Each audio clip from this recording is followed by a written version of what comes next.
Question number 45,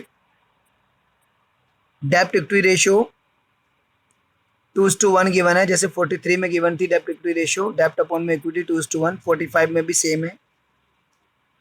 first part है issue of new shares for cash. Shares issue करें तो equity increase हो रही है, डिनोमिनेटर इंक्रीज हो रहा है तो रेशियो डिक्रीज हो जाएगी। सेकेंड पार्ट है conversion of debenture into equity share. Debentures को इक्विटी शेयर में कन्वर्ट कर रहे हैं आप, यानी डेप्ट कम हो रहा है और इक्विटी बढ़ रही है तो रेशियो डिक्रीज हो जाएगी। ये न्यूमरेटर डिक्रीज होने से रेशियो डिक्रीज होती है और डिनोमिनेटर इंक्रीज होने से भी रेशियो डिक्रीज होती है। Sale of fix asset at profit. Fix asset अगर प्रॉफिट पे बेचोगे तो आपका इक्विटी यानी कि शेयर होल्डर फंड इंक्रीज होगा उस प्रॉफिट से, तो डिनोमिनेटर इंक्रीज होगा तो रेशियो डिक्रीज होगी। फोर्थ है फिक्स एसेट्स परचेज की है on long term deferred payment basis, means की इंस्टॉलमेंट में हमने फिक्स एसेट परचेज करी है। और long term deferred payment basis मतलब पेमेंट हमें जल्दी नहीं करनी, आराम से 2-3 साल में इंस्टॉलमेंट्स हमने बनवा रखी है। तो डेप्ट यानी कि इंक्रीज हो रहा है, क्योंकि जो हमने लॉन्ग टर्म डेफर्ड पेमेंट्स पे रहा है यानी हमारा डेप्ट इंक्रीज हो रहा है, इक्विटी पे कोई चेंज नहीं है। न्यूमरेटर इंक्रीज हो रहा है इसलिए रेशियो भी इंक्रीज हो जाएगी। तो 45 का जो फोर्थ पार्ट है रेशियो इंक्रीज।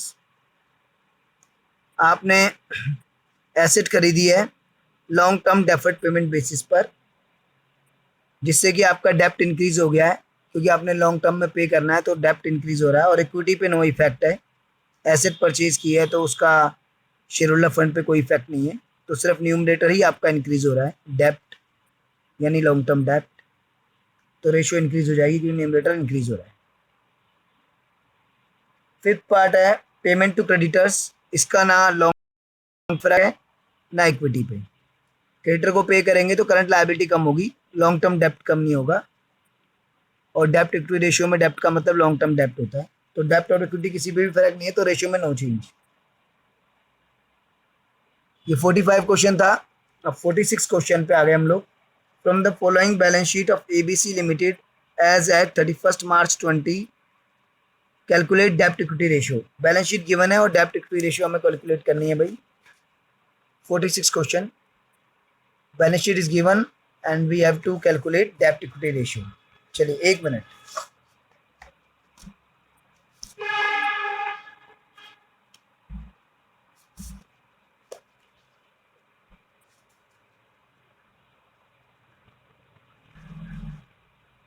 ये लीजिए आप, ये हमारा बैलेंस शीट है। हाँ,